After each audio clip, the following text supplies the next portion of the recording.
Hey, so thanks for tuning in. Got a little audio review for you today, and it's of Believer, because I'm not going to call it an Exorcist film. It's took a while for me to see it. I finally watched it tonight on Saturday the 4th of November, and I've heard a lot of reviews on the film claiming it's bad. I wanted to see it for myself. I thought, surely it can't be that bad, but lo and behold, I've formed an opinion on it after viewing it, and yeah, it's bad, and I probably never want to see it again. And even some bad films I'll give a second chance to. Like, I will watch Halloween Ends again in the future, which is by the same director, David Gordon Green, who did this Exorcist per se sequel, Believer. Got a guest on the little review with me, so yeah, we're just going to talk a bit about Exorcist Believer. So cover a few topics, a few beats and whatnot. Just to clarify, this will have spoilers as well, so if you don't want any spoilers on the film, do tune out, turn it off, because I'm going to cover spoilers. Yeah, that the 40-minute, I'm sure it lasted 40 minutes, the possession scene at the end. It was just too long. I mean, not sure how long the exorcism scene, from the original clocks in. I think it's about half an hour or something, where they're actually in the room with Reagan and then go outside of it and stuff. But this, I was looking at the time frame, in 40 minutes. I mean, at least in The Exorcist, the original, at least it felt like something was happening in the exorcism scene. Yeah, and an overabundance of characters as well in taking part in this exorcism. So you had the priest and whatnot, and the people involved in the church, like, and stuff. I'm not even too clued up on who some of them were. They're just like phoned in characters for the sake of it, and too many characters in that scene. It went on for too long with nothing happening. It was rather boring. The special effects didn't look great. The makeup the girls had, the young girls, Catherine and Angela, the characters, who were possessed. Both of them have been possessed. It's a double possession in this film. It just it was just underwhelming, and they didn't look scary at all. The dialogue was rubbish. I mean, obviously, don't like to compare films all the time, but what do you think? You are going to compare this to the original because it's such a good film and it's got the name Exorcist on it. Well, yeah. To be honest with you, I don't really understand who the protagonist was supposed to be. I mean, there was that woman who wanted to be a nun, but you know, she didn't really do anything. I forget her name now because I didn't find the characters memorable, but I didn't like her. It was Angela's dad was the main protagonist. Yeah, but I mean, he just felt like a normal guy with a normal reaction to his daughter being possessed. There wasn't really, it didn't feel like a film. It just felt like, oh, girl gets possessed, bloke isn't happy about it, and then yes, I agree with that. With Angela's dad, he sort of underplayed it a little bit. Like, I understand he might be a bit of a cool cat and keeping a cool head, cooler heads prevail, but yeah, he was far too chilled. There was no scenes where he got he got a little sad sometimes and emotional, obviously, because when it comes to their part of the story, that his wife, Angela's mum, died while she was pregnant. I think that's what I gathered. I might have tuned out slightly during that part, but yeah, not good at all. It starts in Haiti. The film does there's an earthquake, and then we go to later years when Angela's grown up. She's friends with Catherine. They go into the woods after school. They're going to do some sort of ritual to try and connect with Angela's deceased mother, and they go down into a tunnel, and then you don't see anything else. And they've gone missing for 3 days. Then they turned up, they start acting strange, doing all this sort of strange antics, likened to being possessed. That's the conclusion the parents come to after a short period. It felt rather rushed, the film did as well. I know it was nearly 2 hours, 1 hour and 50 minutes, so that'd be 110, right? 110 minutes for the film it was about, wasn't it? Yeah, it still felt rushed. Some of the scenes, they could have they could have took the time with stuff, and they had too much boring stuff in there to do. I know they're trying to hit some beats and things to do with the spiritual world and how we're all connected and the impact religion has on us, but I just found that rather boring. To be honest, it didn't need two people being possessed. I wasn't too keen on it. I think they did that deliberately so they could, at the end, how they play on how one of them's only going to survive and the other one dies. So there's a spoiler for you. One of the girls does die. We won't give away who does, but like I said, there will be some spoilers in this, whether intended or not. just the way we're talking about it, so we could spoil some things. But yeah, two of them were just done for that deliberately, so they can sort of say, oh, you know, trying to almost pad the story out and buff it a bit, because it was that boring a film. They just needed something like, oh well, one of them's got to die, and they're both possessed by the devil or what have you, or the same, you know, demonic entity. It doesn't really talk about that much. See, with an Exorcist film, you could make such an interesting sequel, like the third film. I know you've never seen that one, The Exorcist 3, but it's not too much possession stuff in there, but it kind of links up a little bit into, you know, it goes into that area, and it's more of a like a kind of crime film, like a murder sort of mystery thing, you know, the killer on the loose and stuff. But it's really good. You should watch that film. It's really done well. It's by it's directed by the author William Peter Blatty, who wrote the book for the original. So I'll watch that with you sometime. I'll show you that one, because that is a good film. But you know, other than part 3, they're pretty terrible from what I've seen.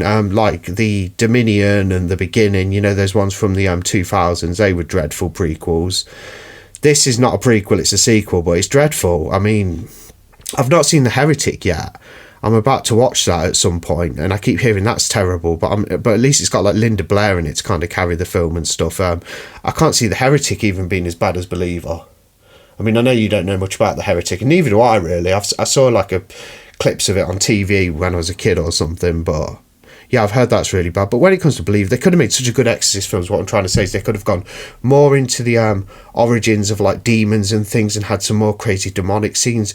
The best scene in the film was actually when Catherine stabbed Reagan's elderly mother in the eyes. Bit gruesome, but I thought that was the best scene.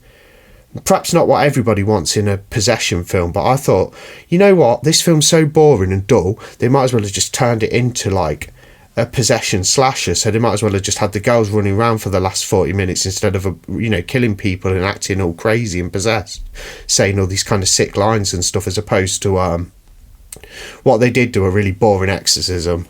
What do you think of that? Just turn it into like a slasher with the possessed girls just running around being crazy, saying all these lines and doing fucked up shit. I mean, they could have done anything really. Like, even if they did more backstory with like Reagan, because she has a cameo. Even if they did that, that would have been better. What, like what she's been doing, perhaps? Yeah, like. Do you mean had her as like a character, perhaps in it, just with bits, or just, like, you know, throw in a bit of backstory or something? Like, there was no substance to that. Well, the backstory they used for this was kind of like, because Reagan was possessed in the, you know, years ago, like, and her mum comes into it to help Angela's dad out. That was kind of the back bit. Yeah, but they could have done they could have just had Reagan in it as a character, and she's fighting some I think that's what The Heretic is, but I'm not too sure about The Heretic. I've never watched it, so but yeah, I know what you're saying. What am I supposed to be believing? It's called Believer. Yeah, I don't class it. It doesn't deserve the name Exorcist. I don't want to sound too harsh, and I'm not just jumping on the bandwagon. Neither one of us are. We genuinely didn't enjoy it. We sat together, we watched it. We would try to give it a pass. I really tried my hardest to think, yeah, this could be like a 3 out of 5. You know, like a 3-star movie. It could be average. Some good points. The only good point I can pick out is just the scene where Catherine stabs Reagan's mother in the eyes, because it was gruesome and stuff, and as a horror fan that was kind of cool. But other than that, I thought the story was boring, the effects were boring, the dialogue when the girls are possessed is nowhere near the sort of like level of craziness that Linda Blair brought in the original film as Reagan. You know, some of the dialogue she has, all that stuff.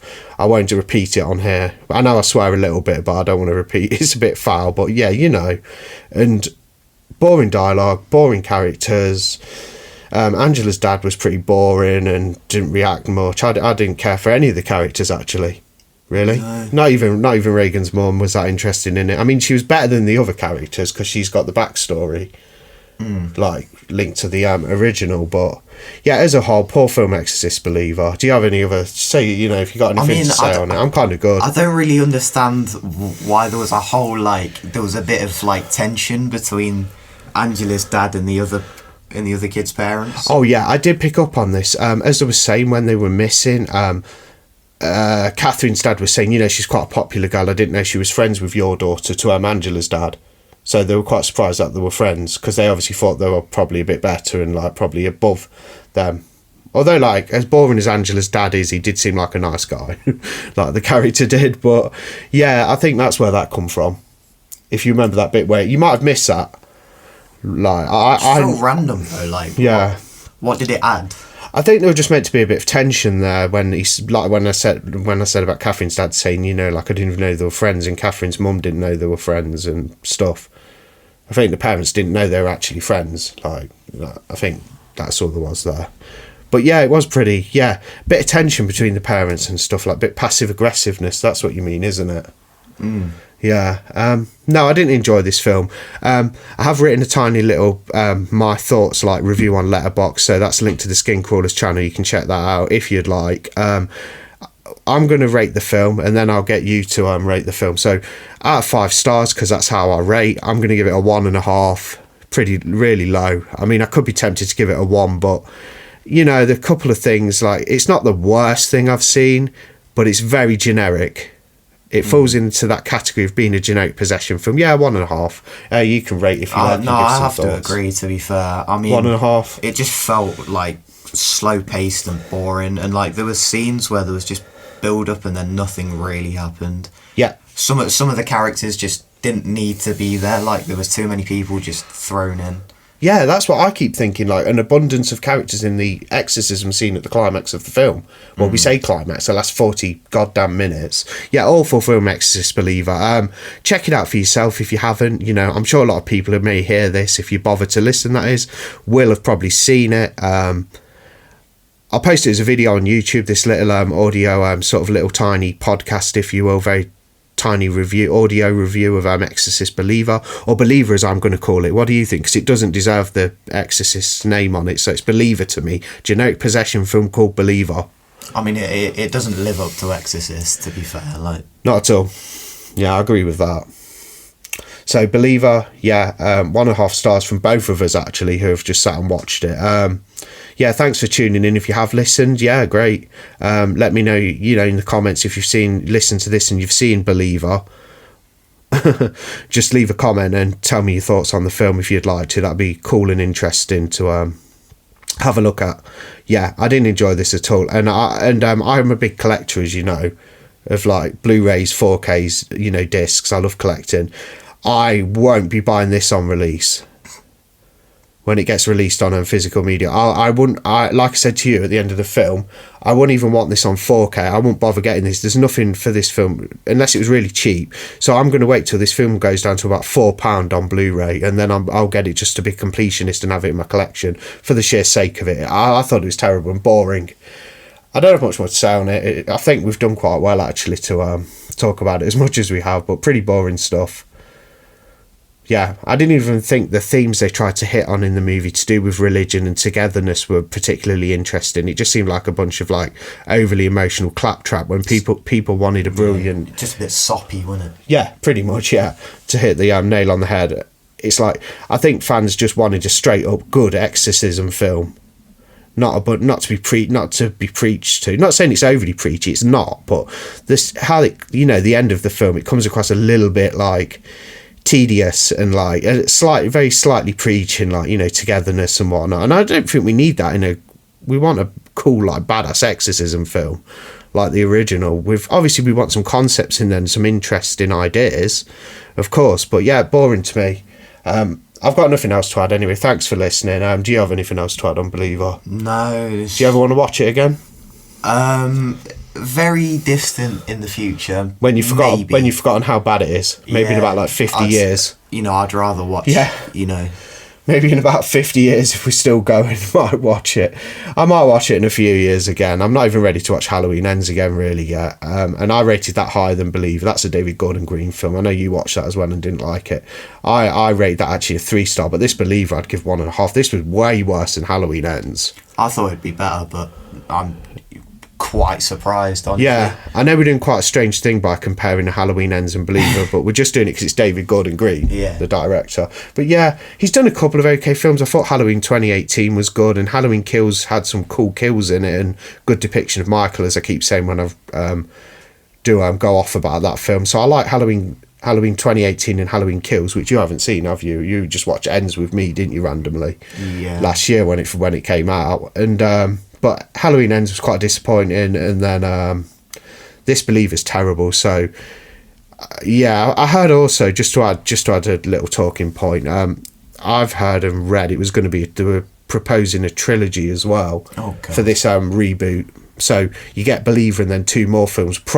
They probably had Gordon Green slated into direct as well. I don't know, because of the bad reception this film's had and disappointment from fans of the franchise. They probably won't use him for the next one, if they do a next one. You will see another Exorcist film in your lifetime, because it's a hot commodity. Same with like Halloween, Friday the 13th, Nightmare on Elm Street. I know they have rights issues with those at the moment, like Nightmare on Elm Street, but you'll see these big franchises and stuff, in these legacy films, you'll always like see renditions or reboots and requels and sequels and prequels and things. Sorry to go on, but you will, because they're just such hot like commodities. So there'll be another. They might even go forward with a trilogy. I'm not sure what's happening with that. I'll have to look it up. Perhaps I should have done that before I started talking on here. But yeah, don't want to see any more of this reboot. If someone good gets hands on the franchise and does a really good Exorcist film, I'm open. I'm an open-minded person. I'm all for that. But yeah, I'm done anyway. Like I said, anything you want to add? I'd be very surprised if they managed to, make the other ones more boring than this one. Yeah, it'd be a job. Yeah. Right, I'm done anyway. Are you? Yeah. Yeah, thanks for listening. That's our review of Exorcist Believer. I reluctantly say Exorcist Believer.